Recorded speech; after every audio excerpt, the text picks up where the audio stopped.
So I thought we'd talk about female beauty, which is not usual thing for this channel, not a beauty channel, I would have thought. Well, we are a channel that's concerned with aesthetics. Sure, that's true. And one of the things I ran across is a lady who's written a big old article about what is female beauty and actually going through the details. And she doesn't hold any punches, to say the least. Like, she's getting straight to the meat of, if you actually want to look beautiful to men, here's the answers. And if you don't fit that, we'll cry about it. Okay. And Right, okay. so I love a bit of a rough, straight talking facts. So I thought we'd enjoy. But let's start off just here with a video, of course, being analysing what is a woman with you and Harry. Because, of course, if you don't know what a woman is, kind of useful for this one. Otherwise, none of this is going to make any kind of sense. Matt Walsh did a good job exposing the leftists, but we just go through what it is they actually mean in their replies. Yeah, it's a good video. This is one of the many, I suppose you could chalk it up as a beauty lie from the left. Like, you can be a beautiful woman and have a beard. And no. And she lists a whole bunch of other things that you sort of need to be beautiful, at least if you actually want to find out what female beauty is. Mm-hmm. And the way she did this in her article, she states, is she looked at some other research that has been done. The funniest one is when you survey women how many sexual partners they've had, and then tell them whether or not someone's going to be checking their answers. If you tell them someone's checking them, women will say roughly about 2.2 partners. Really? If you tell them that no one will check the answers, 4.4 it jumps up to, which... Just saying. Yeah, so, I mean, there's huge problems there with getting accuracy from people. So instead, she went right to the source, and she decided, okay, well, who am I going to ask for what is female beauty? I'm going to ask men. And I'm going to ask men in settings in which they have no reason to lie. Yep. So she looked at a few very good pointers, one of them being sex dolls, of all places. But the reason you do that is because you're looking for male preferences in the female body when men are completely private. They have no need to lie, and they're looking for what they want. And also, they can't be called prejudice because of things like personality and charisma. Yes, that's not something that's interesting in female beauty. Well, I mean, sex dolls presumably don't have it. No, they don't. But again, if you're looking for beauty, that's one thing. Yeah. You know, relationships is where the personality and whatnot comes in. Yeah. But we'll start off here just with one of the most obvious ones, and a lot of them you may be thinking are obvious, but apparently to a lot of women they're not. Oh, yeah. At least from the responses she got. And this is one that just really made me laugh. It's just, quote, "How dare you neglect to critically examine the political implications of your offensively misogynistic taste for long hair? The professor of some class you're required to take, but would definitely be better off skipping." Mm-hmm. And this was one of the points in there. She found out that, men like long hair. Yeah. Short hair, not useful. A very small minority of men like short hair.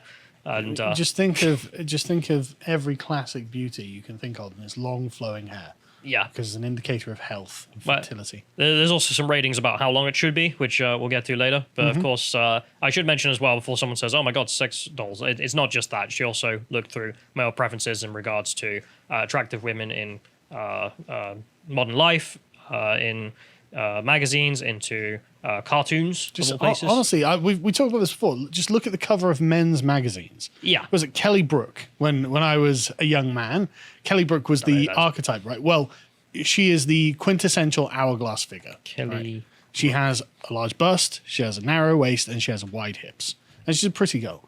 So she was always like the archetypal, men's magazine cover model. She seems to be hitting all the characteristics, and one of them is not being a skinny heroin addict as well, which will become clear, to say the least. Voluptuous is probably how you describe her. Yeah. If we go to the next one here, there's something else. So this is her. She put up something about can your waist to hip ratio be too extreme? And the answer is no. I love the sculpture of the old Indian sculpture. Well, she got big boobs, small waist, wide hips. Yeah, from 100 BC, and then some lady on the left here. Yeah. But you can see the dichotomy here, which is that the men, 91% of guys rated hot, and 9% said no. Whereas women, far more divided. Only 60% of women said the girl was hot here, or could guess that she was hot. And it's like, right, okay, you guys don't know what makes you attractive to men. Nearly half of women thought that's not hot. Yeah. Okay, that's weird. I mean, that's the amazing thing about some of this. Is just like, wow, okay, yeah, the women seem to not know a lot of stuff in regards to whether or not they're what beautiful. men like. Yeah, and if we go to the next one here, there's also just something I found in response to this. We've spoken about before, but I thought I'd bring it up again because it's also just, I think, relevant. So if you click on the first image here, this was a group of women who decided to rate themselves in order of most to least attractive. And the way they did this... She thinks she's the most attractive. She was kind of a bitch.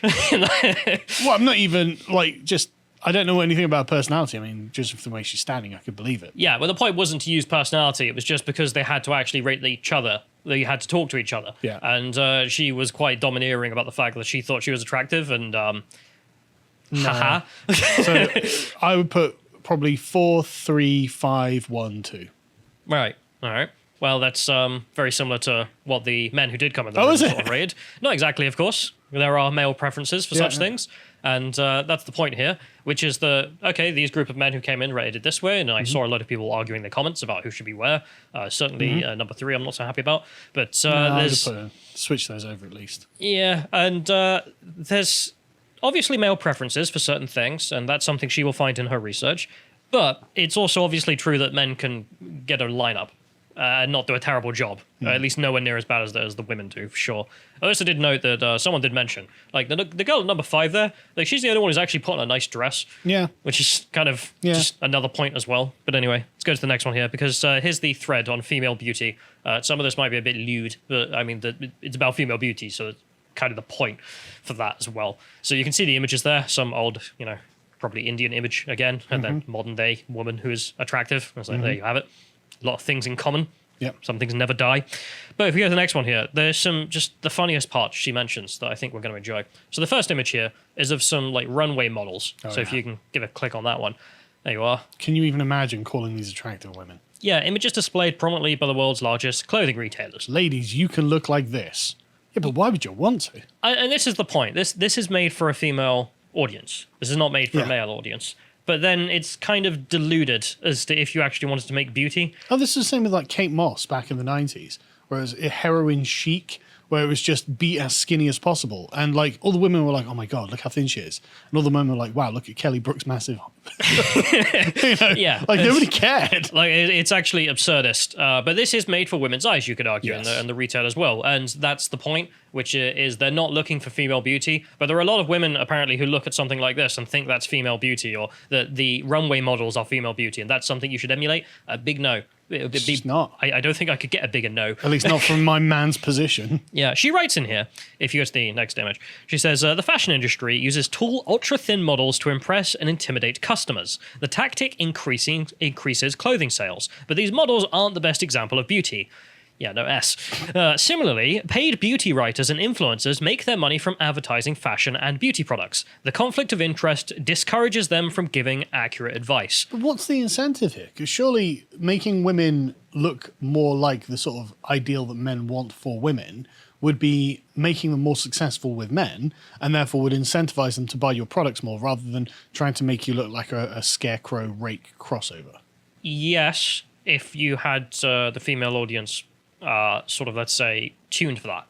But if you don't have the female audience tuned for that, then you end up with this kind of nonsense. But how does the incentive become look as unattractive as possible? So she has some theory about that. Right. I mean, some of it here is definitely that, well, if you're a beauty vlogger or whatnot, and you're getting paid by the industry, are you really going to bring up the fact that these women are not desirable?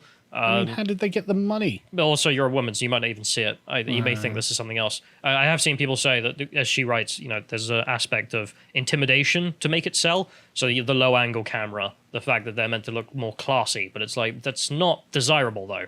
I mean, if you've got some weird world in which you think that's desirable because they look more classy or something, hard disagree from the entire male sex, to say the least. Wouldn't even look twice. No. But then she has the fatso look, of course, which is a whole other conversation, which, in our sphere has been ridiculed for being body positivity that they argue it is. It's just look at the face on the billboard. Can you imagine having that looming over you as you go to work every day? Yeah, it's just delusional. But we're not the only ones. Many women in the beauty sphere also obviously know that this is bollocks. Yeah. And she writes in here, body positive influencers sometimes praise the beauty of unhealthy figures in a way that seems disconnected from reality. Oh, really? They expand their audience through flattery and pandering, not honesty. Yep, that's obvious, yeah. But also journalists lie about beauty to bolster their favourite social and political causes, which they consider far more important than the truth. At least we're distinguishing between their causes and the truth. Yes, as well. I love this line. Just the way it's written is fantastic. I don't know who the author is, just a Twitter account. I don't know their name, but just very well done Totally there. true, though. Yeah, 100%. But, I mean, you can argue that all of this, I mean, both of those images, are entirely within the female economy. I mean, yeah. This is one of the things that amazed me. I've spoken about it before. A friend of mine said he was in Reading. He went to a Boots, and there's like these little counters. They're different businesses. Like you've got the Boots store, Yeah. and then the cosmetic counter for God knows who. Well, they're Yeah. different businesses selling their products, making money, and then paying Boots. So he asked them, "Well, how much money do you make?" And one of them said, "Oh, I make about $250,000 in a month." A month? Yeah, Jesus. one counter in one Boots in Reading. We're in the wrong business. Yeah, but it's just the madness of these He's selling circles. insecurity to women for vast amounts of profit. Yeah, and they have. I mean, you can also sell them just by pandering to them or lying to them as well, which is much of the industry by, just evidence. So there you have it. I didn't realize women were such rubes. 100%. Unironically, apparently, there's just an unlimited gold mine out there if you can lie to women, and that's what a lot of the incentives are. The best one is the lie that dovetails with the lie they tell themselves. Yeah, and this lady didn't have none of it. So instead, of course, as mentioned, she just went to the men and then found from various sources what's the ideal woman, and it's pretty standard. Yeah, it's the same, and it always has been the same. Yeah, so she finds that across culture and time, there's a pretty normal standard here, as she gives you an example of an Indian ancient sculpture and a recent Japanese cartoon. To be fair, when you get like ancient Greek sculptures, the women's boobs are a bit smaller than that. The waists are a little bit wider than that, but it's still basically the same. Sure, and you can find the differences sometimes come down to what's acceptable in society, because if you make a painting that you're going to show to the public and have about, different cultures aren't going to be so accepting of the to be ladies fair, having huge knockers. Practically anything was acceptable in ancient Greece. Okay. But if we get to the next one here, there's more of this. And if you click on the left image, I just love it. Why don't men want to look like models? I want women who look like models. And he's just like... I mean, just leave us a comment. Which one, lads, would you be choosing? If three of them approached you in the bar, who are you going for? 1, 2, or 3. Who on earth is going for number 3? I mean, I kind of can see a man looking at 1 and being like, okay, whatever, but like 3, good God. Yeah, but if it's 1 and 2, come on. Oh, yeah. I mean, if we killed number 2 and you had to pick the other 2, though, that's... Sure, but like it's a dead cert, isn't it? Yeah, she writes in here just so the next image. Most men, I love this conclusion. I mean, this is for most men. This is going to be duh. But most men are attracted to women with a small waist, large breasts, and prominent hips. They prefer women who have pronounced curves but aren't overweight or obese. There is no evidence that they favor the extreme thinness and tall, elongated figure of fashion models. Yes. Yeah, That's just so... I cannot hit the yes button hard enough. In fact, the shape preferred by men is strikingly different from the shape of fashion models. Yeah. Yeah, fashion models are terrible. It's just not attractive in the slightest. And again, seem to be entirely made for the female economy. And there's a reason I'm calling it that instead of like the female gaze or something. It's an economy. It is a goddamn huge economy. And if you can sell women on insecurities or any other kind of nonsense, you can make a huge amount of bank, apparently.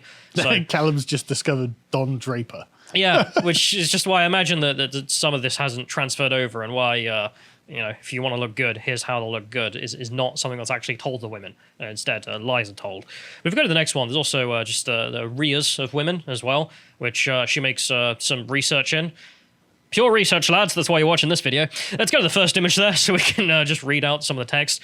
So just the fact in here that she mentions that men prefer thicker buttocks and thighs than runway models. No way. Who could have imagined? Yeah. And Round bums. It's just like, the guys actually want women who are a little bit thick because it's enjoyable. But also she mentions something, which I have seen floating around in female circles, that the men do not prefer thigh gaps.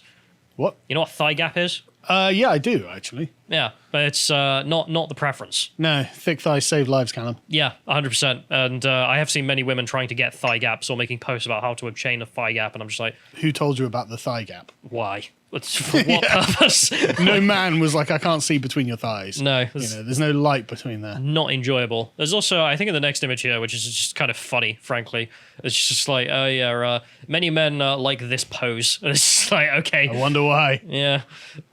Don't know why. Anyway, moving on. Let's go to the breast studies. They're thicker than many women expect. Yeah, they are. That's the other thing. It's just like women are like, I've got to be really skinny. I was like, no, you don't. Like, who the hell was... No. It's like... Why would women take other advice from other women on what attractiveness is? I mean, like, they're your competition. It's like, what do I need to do to be attractive? You need to make yourself really unattractive. Yeah, will that get me guys? Oh, definitely. Yeah. Definitely.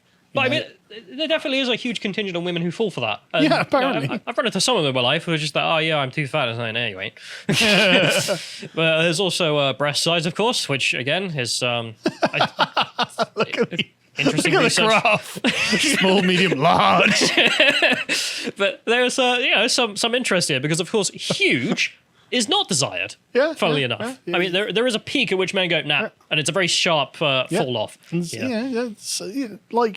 you can see the overwhelming preference there. Yeah. So the research here was done. I think this graph is For specifically. visual examples, let's see the next gallery. Should we go to the next gallery if we're not? If you insist. Yeah. But there you have it. So this is so that data was taken from a sex doll company, and they were looking at what's the most popular product. Yeah. And then this is an example of just male rating. 59%. Yeah, of also what is the ideal breast size here. Yeah. And there's some strangeness here, though, to be said, because the preference is, of course, large, not huge, which is interesting. But also, the large breast size is actually uncommon.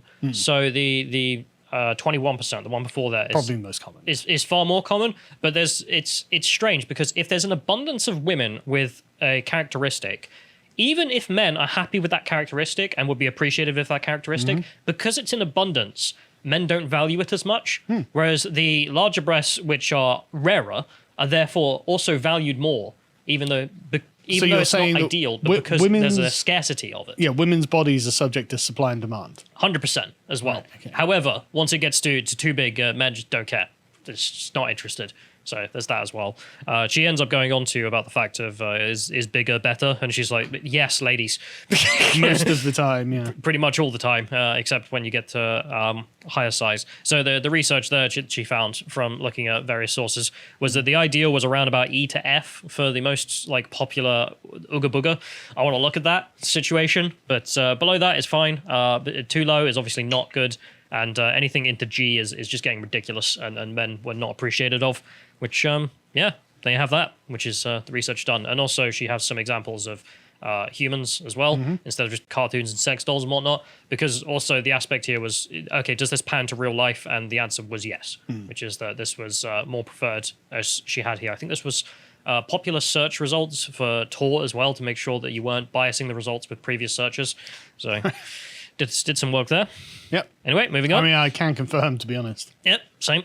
Let's go to the next one, because we have women versus ideals versus runway models as well, which is really funny. Like, she ended up finding that the ideal woman was the sex doll she's had there, just with the correct proportions of the most liked proportions on a woman, because you could just build it because it's a doll, right? Yeah, of course. And then she made the point that actually women end up actually resembling sex dolls more than they do runway models as well. Okay, yeah. They're not joking. It's just a strange thing to say. Yeah. Women resemble sex dolls, not the other way around. Because you go to the next image here. I mean, this is a lady who actually resembles that sex doll in proportions. And she makes the point, well, actually, her figure is beautiful and elegant and not trashy or cheap. This is actually desirable. There's, of course, the extra work that a sex doll won't bring you, which is the clothing, the lighting, the etc., the stuff you have to do on a picture to make a woman look more beautiful. Yeah. Of course, but you do not want to negate the... what women would probably call hotness, because they actually complement each other. They don't detract from one another. If you go to the next one here, there's the list of just the average woman, 2021 America, 1951 UK, typical sex doll ideals, and then runway models. And the average woman is closer to sex dolls than runway models. Average woman in 1951 was really close. Yeah, just very small breast. Really close. Disappointingly small breast, perhaps. We have to go back. No, we don't. But anyway, let's go to the next one here, because there's the full article itself, and I would recommend, we just don't have time to go through the whole thing if you're interested in this, because it is very funny reading, and there are some very funny insights, and I'm just going to go through some. I guess, Michael, just scroll to the images. Not all of them are lewd. Some of them are just, to visual aids. We're going to have to heavily censor this. Probably not. I mean, all of these are censored to a degree, but they're not safe for work stuff she did keep out on purpose. Again, she didn't really want to use lewd stuff. She originally tried to keep them out, but then she realized, actually, if you want to find beauty, that this is important to actually discovering what it is. But anyway, so she asked the question in the intro there, which many women might ask, which is, why should men be the ones who judge what beauty is?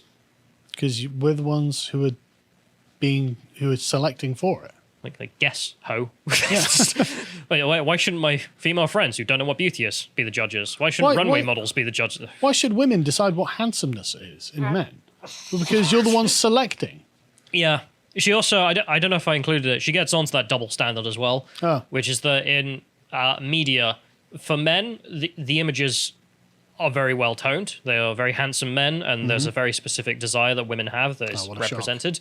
Whereas the male desire is not represented in adverts of women in underwear. We're not buying it. Just not. Well, that's the reasoning you would argue, but at the same time, then you're not actually finding. I guess for like you see that when you buy a pack of boxer shorts, you've got like the male model modeling the boxer shorts. It's not like some fat dude. No. Like, with a big belly, I kind of want to see someone sell it. Like, it would be a huge financial loss, but just for a laugh in the office. Because it's meant to be, I suppose, aspirational. You could look like this guy. So I can't. This could be you. It's like, it's not going to. Yeah. Anyway, she says in here, your professors may have taught you to loathe the male gaze. This crazy attitude will do you more harm than good. In fact, it is far worse than the beauty lie. You can't win by condemning the judges. Instead, you should embrace your potential for beauty and use it to cultivate a fulfilling and romantic sexual relationship. Which all seems like good advice to me. Cultural and regional variations do exist, but are smaller than you might assume. For instance, the ideal woman preferred by Americans and Japanese men are far more similar than real American and Japanese women, which was interesting. She did note that the difference there between... Condemnation of American women right there. Well, no, it was one of the problems is actually that American women and Japanese women, on average, both have the same problem, which is weight, and the Japanese women are just far too small, right? Like just not fulfilling the actual ideals, so they've got their own problems. Like just because they're skinny doesn't make them hot. Whereas the American women, on average, were slightly too large, but did actually have the thighs are looking Thor. Anyway, they move on to the study of breasts, which there was just some interesting data in here I found might be enjoyable. The demand for larger breast sizes is much greater than supply. The average male already prefers a size rarely found in nature. And a gap between supply and demand increases with size, without any practical limit, until you hit about G. This means that bigger is better is true in an economic sense, even if it isn't true in the absolute sense, which is that men are happy with Ds. Like, there's no problem with that, but if they're going to look at something, they look bigger. Blah, blah, blah, blah. In simple terms, the most buxom women are highly valued because there aren't enough of them to go around, not because all men prefer them. Just there's another insight there, which I think is also true, but just interesting. Common sense, stereotypes, search results, sex dolls, anime girls, and centerfolds all agree. It doesn't matter if men deny it to be polite or to impress you with their refinements. The evidence is that they're attracted to large breasts is overwhelming. In practice, bigger is better. If you're poorly endowed, don't despair. There are many elements of beauty, and breast size is only one of them. Many women worry about their hips needlessly. Waist size and cup size are the main factors that set an attractive figure apart from an average one as well. Which is, I've heard a lot of women worrying about hips, which is needlessly worrying about hips. Like your pelvis, wide hips are good. Your pelvis I have is to say that. made for pregnancy. Like it's going to be what it is. Anyway, unsurprisingly, I'm attracted to fertile-looking women. Yeah. There's also the aspect in there that she had some women complaining and saying, no, rich men prefer A cups because they're more refined. And that's a big fat lie. Her response to this was, well, okay, if you're married to a rich man, hire a couple of maids, make sure they have double Ds or bigger, and you won't worry about it because your man is very refined. He's not going to be interested at all, ladies. Don't you worry about it. Yeah. She then gives some examples of sexy lingerie models versus most popular cartoons in lingerie as well. And these sexy lingerie models are just crap. Like, just not interesting in the slightest. And she also notes that the actual lingerie models with the correct proportions would not probably be allowed to pose in the lingerie for these magazines because it would be seen as too lewd. But it's actually what is desirable. Yeah, what men are after. Anyway, she also says, note the drawings above don't simply have larger breasts than the models and actresses, but also wider hips, thicker legs, and higher body fat as well. Yeah. Something that is... Oh, that's... honestly, the being skinny, right? And this must be an evolutionary thing, but it just speaks of malnourishment, right? It speaks of a lack of health and fertility. You want someone who has a bit of body fat because it makes them look like they've been well taken care of. Doesn't feel like you're gonna break them. Yeah, and and the thing is, it's like that you end up with like glowing skin and stuff like this. You like they don't look ill. Sure, but I mean, this is also not to say that there isn't as there is a bell curve of preference for basically every subject. So to say that it is impossible to find men who like such things. However, it is just a rule of beauty, and this is the bit we're going to have to censor. The data shows that. I mean, this is art, but yeah, it's yeah. Well, YouTube's not going to care. Yeah, but anyway, there's also so you probably want to scroll past this one. I don't know if it's yeah. There we go. That's fine. Ah, good. Princess Jasmine. Yeah, but there's also she makes the point in here. It's just like, okay, well, here's the Disney princesses and his desire, and it's the same hip stuff, bust, and blah blah blah blah blah. Also the hair.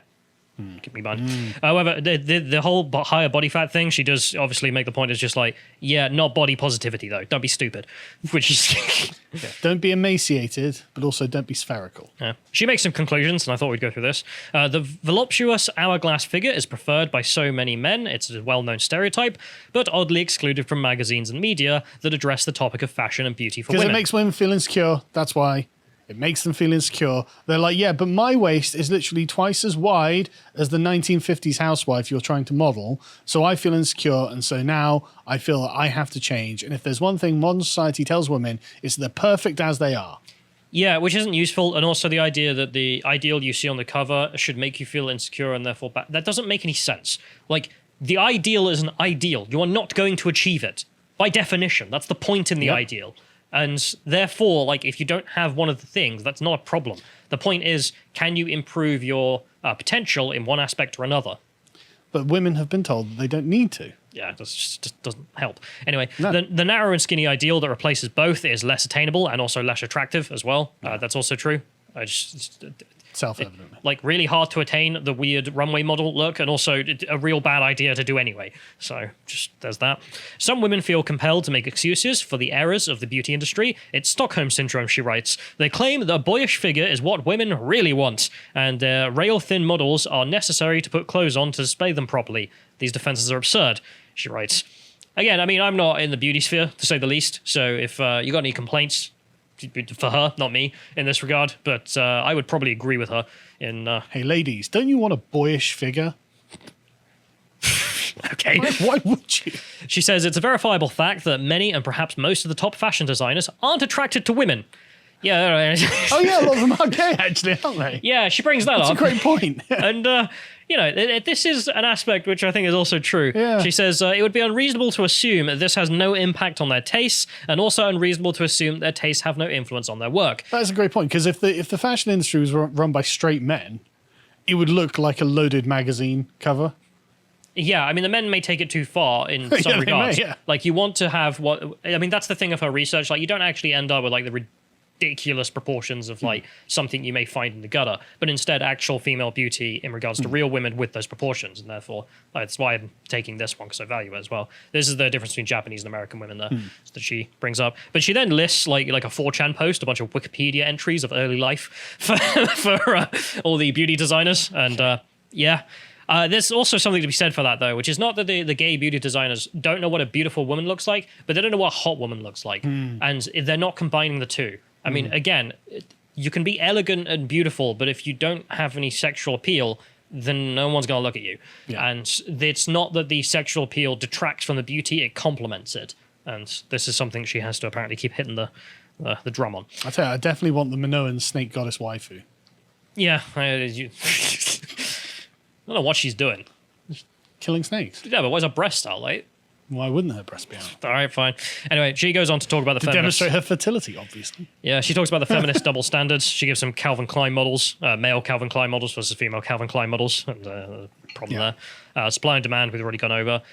There's some funny stuff on faces, which is the men can unanimously agree basically what's a good face and what's a bad face. However, when it comes to men picking a 10 out of 10 face, it's oddly specific. So men prefer the face they prefer, and many other men would be like, I mean, it's good, but it's not great. Yeah. And it just doesn't down to individual preference. You either have a good face or a bad face. As to whether or not the man is mad about your face is just up to the man. It's random chance by the looks of it. Beauty versus hotness. I was speaking about that in depth. Although she does write, there are serious disadvantages to having the type of beauty that lacks sex appeal. You'll be put on a pedestal like an antique or an art object, praised and even sought after, but not truly desired. Which is a very burn way of putting that. She then makes some more conclusions. A beauty ideal actually needs to be unattainable, as we've spoken about. If it were attainable, it wouldn't be useful for discriminating between the best potential mates, since all of them would have attained it. That is why the gap between the ideal and the real is fundamental to our sense of sexual aesthetics, and not something that can be argued away. At times, this manifests itself as a taste for unreachable extremes, the simplest of which we've examined above. And so not only is there no shame in falling short of the ideal, it is actually expected that everyone will fall short in one way or another. This isn't your fault, nor is it men's. And just think of the reverse. I mean, you know what a masculine ideal is, and you know you're not going to attain it, but you know you should be going in that direction. Yeah. And the female economy is something that's been perverted into not doing that. Whereas the male economy... Well, it's the same. It's been perverted into not doing that. Because there's just no money. But it's just like this, when it comes to the Calvin Klein male models, like there's no reason to lie to men but it's and also, give them the fat guy in the underwear. Yeah, but just think about in your daily life, like actually being a man has been undermined. Sure. And systematically. But in some areas, not in this area, I don't think. Again with the pose. Yeah, men don't draw women with a thigh gap. That's all you need to know, ladies. Seems to be. She continues, the right way to use this information that you've learnt, by understanding the truth about feminine beauty. You can target your efforts to improve your appearance more accurately and stop wasting energy running in the wrong direction. The truth won't ensure you reach the ideal, but it will help you get the most out of your innate potential. Which is just a great message. It's just like, yeah, you're not meant to get the ideal. That would be a waste of time. You're meant to try and look for what you can achieve. There's going to be a lot of censoring in this one. Hey, YouTube. She also has some beauty tips, which, again, we're not going to go into, but one line was gold. Today, men are increasingly falling victim to e-girls who hook them up with a combination of personal charm, virtual strip teasers, and powerful new AI effects. While real women have been wasting their time reading Vogue and copying Hollywood celebrities, these online strippers have weaponized the truth about female beauty. That's so true. Which is just like, oh, God, I never even thought of it that way. But it's just E-thoughts BTFO'd. Yeah, like the e-thoughts are actually just weaponizing this knowledge. Oh, yeah. And the beauty industry is abandoning this knowledge. And it's like, well, okay, well, who's winning? Well, the e-thoughts. Well, at least financially. I mean, yeah. Yeah, and then we'll just end this off with again, this is for women. This is not for us. I don't really going to down it too much. She just lists a bunch of tips about things to do. Number 1, exercise and diet, of course. She goes into the details I don't care about. Number 2, get clothes that show curves. This is 100% true. I even saw it walking home yesterday. There was some woman with some baggy ass clothes, and then some woman who was in my block with she was like, mid-30s or something. So she's there, but she's wearing clothes that actually showed off her curves. And I was like, yeah, that's good advice. Nice, 100%. 3, cosmetics and cosmetic surgery she goes into. She says that basically if it's really well done, most men are incredibly ignorant and women can get away with lying. Yeah. Which again is not exactly moral, but this is not her game. She's there to tell you just what's the facts of that situation. Yeah. Again, not recommending cosmetic surgery or not. It's not my industry. I don't care. She also says that breast reduction is basically pointless unless you're in health problems with it. Then useful. Number 4, hair. Hair should basically be to the chest or below the boobs. That seems to be the ideal from the research. Blonde, brown, and black are the most popular hair colors. Funnily enough, pink and blue, like weird-ass colors like that, the least popular. Oh, yeah. Who could have imagined? Which is funny because you get the e-girls doing like the little like pink wigs that they wear or whatever. Yeah. But when it comes to actual male preferences for stuff, it's far less than they even think. Number 5, motion and posture. So we definitely can't show that because basically a lot of women bouncing around. But it's a good point. It's basically how you walk and etc. to show off that stuff, which it certainly works. And then number 6, personality. Which again just does not matter for beauty. She writes, like, could not matter any smaller amount. However, when it comes to a relationship, that's incredibly important. Yeah. But then she has some more, but I've gone on long enough. You get the point. And if there are any women who are confused, well, there you have it. Go and give it a read, I suppose. If there's a lot of things people think we got wrong, put them in the comments. I'm probably sure we have got a few. Usually when we do something like this, I don't know. There's people who disagree. I mean, there's going to be some people who disagree, but the core thesis that men like big chests, narrow hips, narrow waists, wide hips. I mean, come on, that's indisputable. Yeah, the ethos industry, the sex doll industry, and the internet industry, frankly, Male preferences reveal it. have done far more work to find out what's true than any of the runway models in Vogue. That's for sure. If you appreciated that segment from the podcast of the Lotus Eaters, you can go to lotuseaters.com to get access to all the premium content we have on the site, such as this premium book club, Lawrence Wright's The Looming Tower, The Road to 9/11. If you want to follow what else we're putting out, like me, you can follow me on Getter at @CallumOnGetter. Thank you and goodbye.